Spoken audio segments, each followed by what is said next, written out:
हम आते हैं उसी प्रसंग पर कि वेदों में कहीं पर भी ये 2.5 घंटे सुबह 2.5 घंटे शाम बैठकर साधना करने का विधान नहीं, और न ही परमात्मा प्राप्त महापुरुषों की वाणी में जिन्होंने भगवान पाया, जिनमें कौन कौन है? आदरणीय धर्मदास साहिब जी, आदरणीय मलुकदास साहिब जी, आदरणीय नानक साहिब जी, आदरणीय दादू साहिब जी, आदरणीय गरीबदास साहिब जी, गांव छुडानी, जिला झज्जर हरियाणा वाले,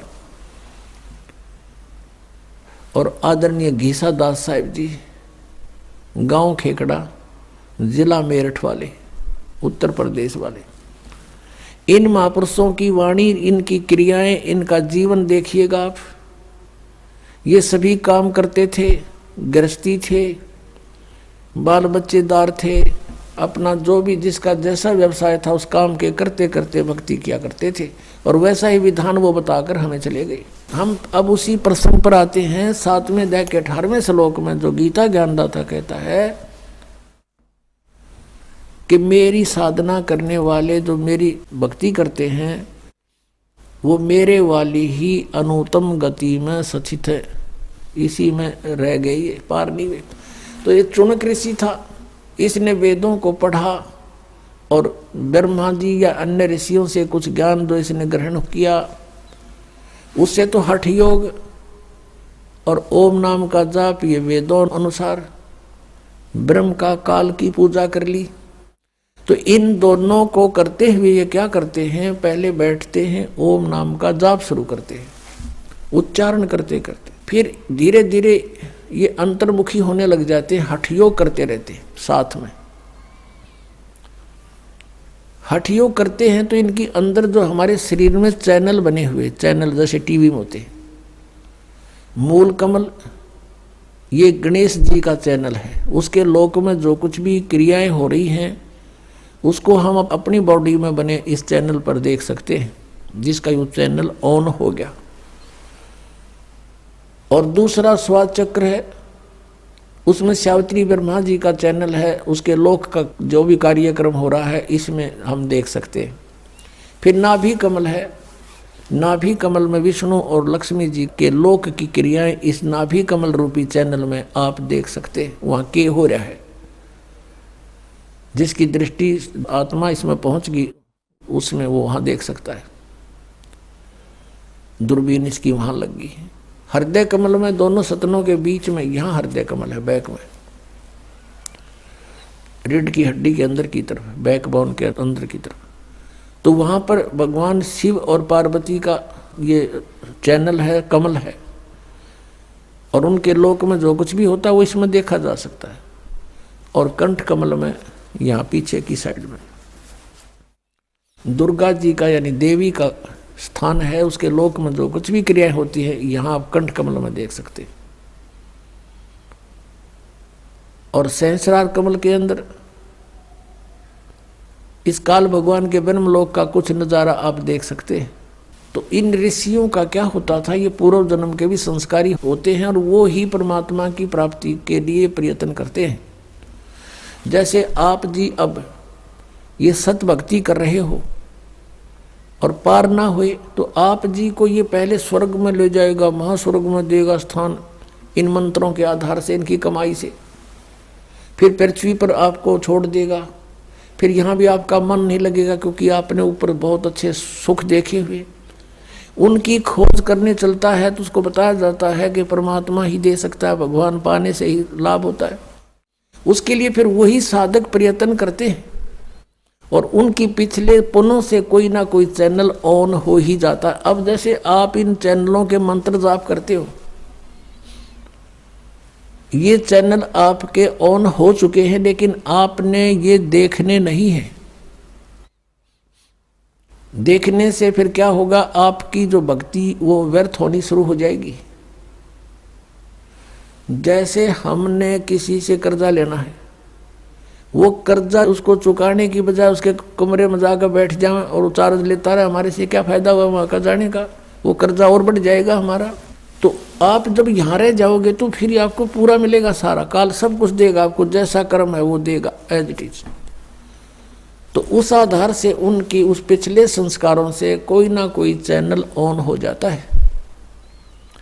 कमल खुल जाता है उनका, उसमें वो देखते रहते हैं, ऊपर के नज़ारे देखते रहते हैं, जैसे आप फिल्म देखने जाते हो सिनेमा हॉल में, और 3 घंटे ऐसे जाते जैसे 3 मिनट। अब बताओ कैसा 3 घंटे, अब बैठ कर देखो कितने इंतजार करो किसी बस की, 3 मिनट भी भारा हो जाती है। आप सिमरण करने लगते हो, मन इधर उधर भागता है, वो देख जब सारे काम याद दिला देगा आपके, सारे कार्य वो कर ले, वो नहीं किया, वो रह गया, एक 5 मिनट भी ढंग से नहीं है सेट होता, लेकिन हो जाएगा, अभ्यास से हो जाएगा। ये ना सोचना कि होगा नहीं, लेकिन एक उदाहरण बता रहे। और फिर ये ऐसे बैठकर 1000 वर्ष कैसे बैठा दे इनको, 100 वर्ष बैठे रहिए। तो वो ऐसे बैठते थे, यहाँ से हटकर उसका अंतर्मुखी बोलते हैं, अंतर्मुखी हो गए, वहाँ देखकर सिनेमा इस शरीर में, उससे इनके अंदर सिद्धियां आ जाती हैं। ओम नाम के जाप से ये ब्रह्मलोक के अधिकारी बन जाते हैं।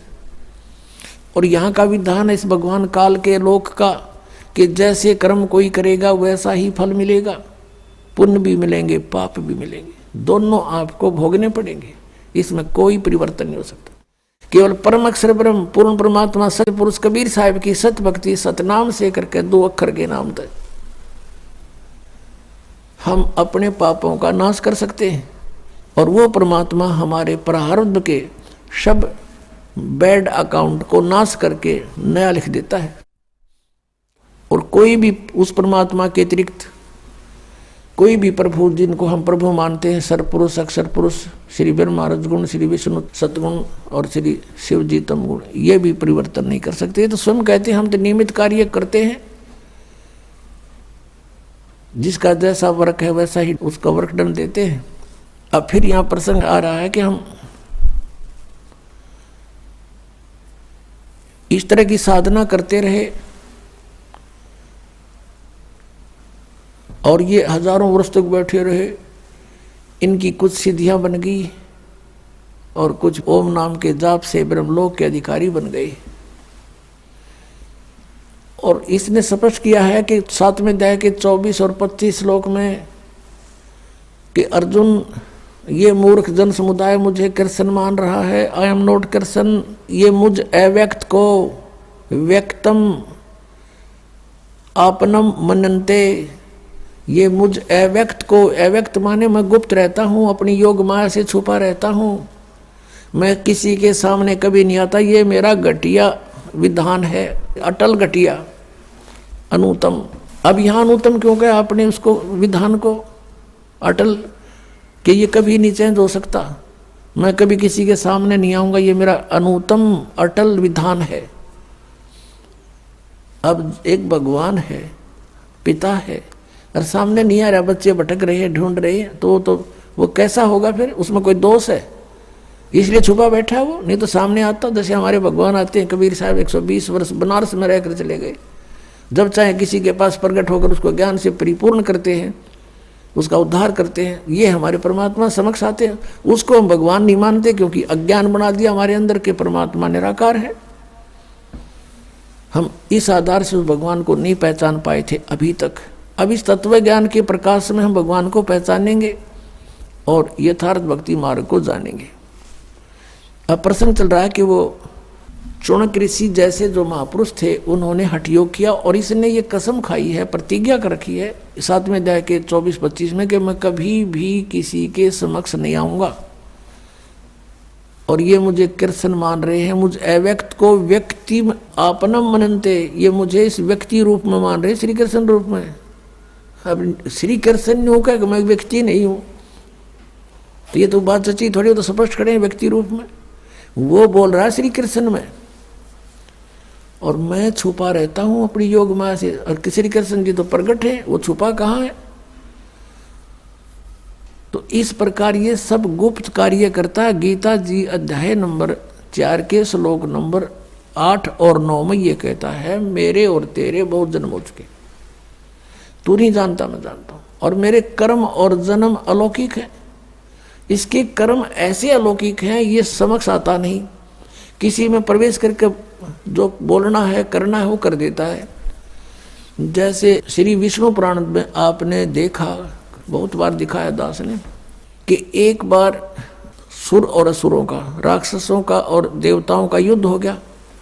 देवता हार गए। देवताओं ने फिर जाकर समुद्र के किनारे तपस्या करी, स्तुति करी, तो कहते हैं भगवान विष्णु प्रकट हो गए। ये काल ऐसे करता है, श्री विष्णु रूप में प्रकट हो गया, अपने वास्तविक रूप में कभी सामने नहीं आता।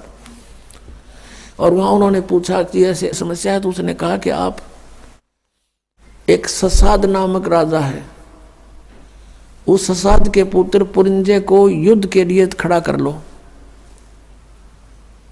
राक्षसों के साथ युद्ध में उसको भी राजी करके खड़ा कर लो, मैं फिर उसके शरीर में प्रवेश करूंगा और फिर राक्षसों को मार डालूंगा। ऐसे ही 242 पृष्ठ पर इसने कहा है कि एक बार नागों का और गंधर्वों का आपस में युद्ध हो गया। गंधर्वों ने नागों को हरा दिया, उनके सब बहुमूल्य लाल मणि ले गए। तब उन नागों ने यानी नागवंशी व्यक्तियों ने स्तुति की, भगवान विष्णु प्रकट हुए। उसने कहा कि उस मानधाता के पौत्र पुरकुत्स को तैयार करो युद्ध के लिए, और मैं उसमें प्रवेश करके सब इनको मार डालूंगा, गंधर्वों को। ऐसा ही किया। तो ऐसे ये कहता है मेरे जन्म और कर्म अलौकिक हैं। अब यहाँ ये कहता है कि 7वें अध्याय के 24-25वें श्लोक में गीता जी में कि मेरे को ये नहीं समझ पा रहे, मैंने प्रतिज्ञा कर रखी है, मेरा अटल घटिया नियम है, अनुत्तम नियम है कि मैं कभी किसी के समक्ष अपने वास्तविक रूप में नहीं आता, अपनी योग माया से छुपा रहता हूँ, गुप्त रहता हूँ। तो पुण्यात्मा, अब इन ऋषियों ने हठ योग किया, हजारों वर्ष तक साधना की। अब इसने कहा कि अब जैसे गीता जी अध्याय नंबर 11 के श्लोक नंबर 47-48 में कंसेप्ट क्लियर कर दिया गीता ज्ञानदाता कि मेरा ये है वो रूप, स्वरूप, विराट रूप जो मैं तुझे दिखा रहा हूँ, ये है मेरा काल रूप, ओरिजिनल रूप, ओरिजिनल बॉडी, और ये तेरे से अतिरिक्त पहले कभी किसी ने नहीं देखा,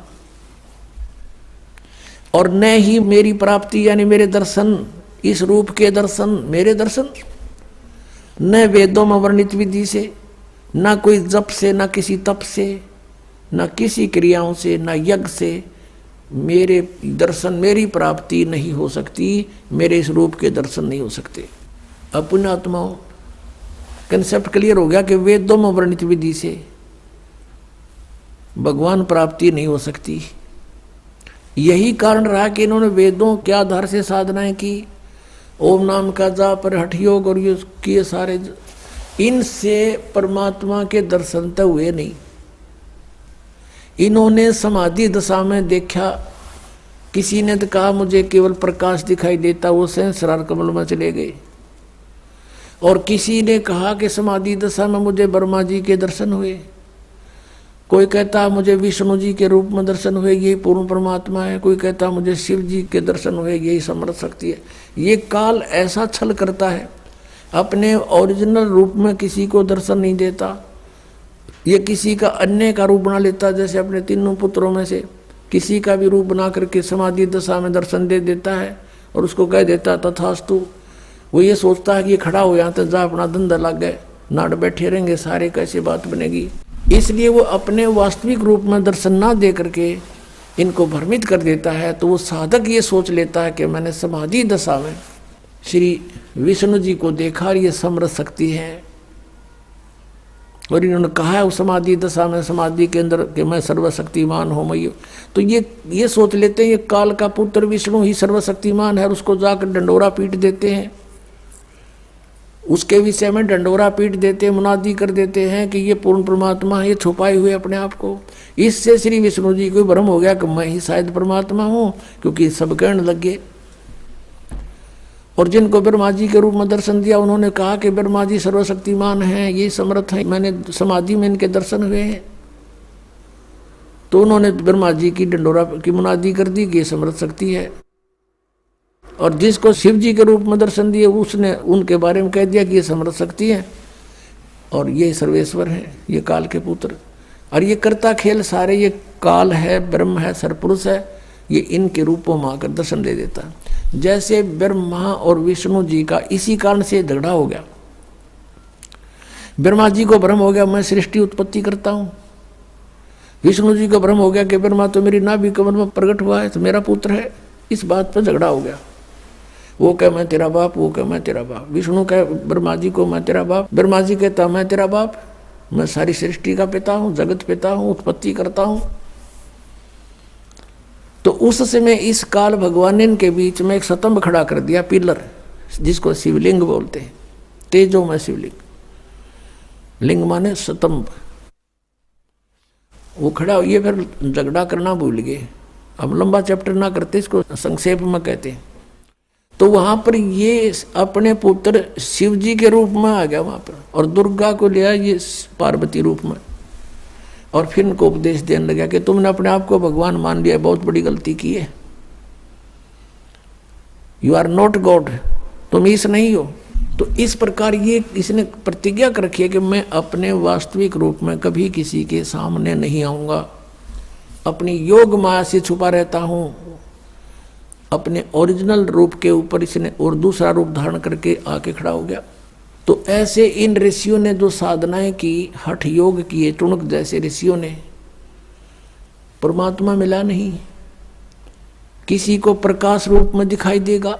इन्होंने फिर ये बता दिया कि परमात्मा निराकार है। परमात्मा निराकार है, उसका समाधि दशा में केवल प्रकाश देखा जाता है। अब इनको कोई पूछे, बूढ़ी आत्माओं को, कोई ये कहे कि हमने सूर्य का प्रकाश देखा और सूर्य निराकार है, तो बताओ कोई अकल है उसमें? अब जैसे आप यहां शेड के अंदर बैठे हो, आपको बाहर प्रकाश दिखाई देता है, तो आपने किसी को बता दिया कि सूर्य का प्रकाश दिखाई देता, बाहर रोशनी बहुत है, और वो अंधा सुन रहा हो कोई। अब उस अंधे ने उस आंखों वालों से इतना तो सुन लिया कि परमात्मा का प्रकाश दिखाई दे रहा है, फिर वो आगे अंधों में ही लग गया प्रवचन करने। कहते सूर्य का मैंने प्रकाश देख लिया, मेरी आंखें आ गई हैं। फिर वो अंधे पूछते हैं तो सूर्य कैसा है? वो कहता सूर्य तो निराकार है, दिखाई थोड़ा देता है। अब उस अज्ञानी ने किसी से, आंखों वाले से सिर्फ इनकम्प्लीट नॉलेज सुन लिया, पूरा नहीं सुना, अधूरा ज्ञान सुना, और उससे स्वयं ही पाक गया वो। फिर प्रभु अंधों में अंधा ही अपने आप को आंखों वाला सिद्ध करने की कुचेष्टा करता हुआ कहता है कि मैं सूर्य का प्रकाश देखता हूं। फिर उससे कोई पूछता है कि सूर्य कैसा है? वो तो निराकार है, दिखाई थोड़े ही देता है। तो इन अज्ञानियों की आज तक ये थ्योरी थी, ये विधान था, ये सिद्धांत था कि परमात्मा का केवल प्रकाश देखा जाता है और परमात्मा निराकार है। ये कोई बात हुई? अब कोई कहे हमने ट्यूबलाइट देखी, ट्यूब का प्रकाश देखा, और ट्यूब को निराकार बतावा, क्या वो आंखों वाला हो सकता है? वो सुना सुना बकरा है। तो ऐसे ही इन्होंने जो हठ योग किए, इनको कुछ नहीं प्राप्त हुआ। इसने कह रखा है कि ना वेदों में वर्णित विधि से 11वें अध्याय के 47-48 श्लोक में गीता जी में, ना वेदों में वर्णित विधि से, न यज्ञों से, न जप से, न तप से, न किसी मंत्र से, मैं किसी प्रकार से भी मेरी प्राप्ति, मेरे दर्शन नहीं हो सकते। इसी कारण से इन्होंने हठ योग किए, काल के न दर्शन दिए नहीं, क्योंकि इन्हें बीज बबूल का बो रखा, इन साधना ब्रह्म की ये कह मैं दर्शन दूं को ना। तो ये यहाँ पर आंट लगी रही। तो इन्होंने अपना अज्ञान सिद्धांत बनाकर समाज में प्रवेश कर दिया कि परमात्मा निराकार है, वो दिखाई थोड़ा देता है, तो सबने मान लिया। इसी आधार से चुनक ऋषि ने साधना की, हठ योग किया। परमात्मा तो मिलना था ही नहीं, मिला नहीं, एटम बम बन गया, सिद्धियां आ गई, इतनी सिद्धियां आ गई, कहते हैं 1 सेकंड में सभी इन 7 लोगों ने नष्ट कर दे, अतल उतल पताल, इनमें एक वचन से सब के सब उससे भय मानने लगे। बताइए थे ऋषि जिन डरते पीछे लाग रहे थे। तो फिर वो जब साधना काल उसकी समाप्त हुई, उससे वचन से कुछ अटपटी सी होने लगी, लोग पीछे लग गए, ऋषिश्वर कहला गए, ऋषिश्वर ऋषियों में श्रेष्ठ।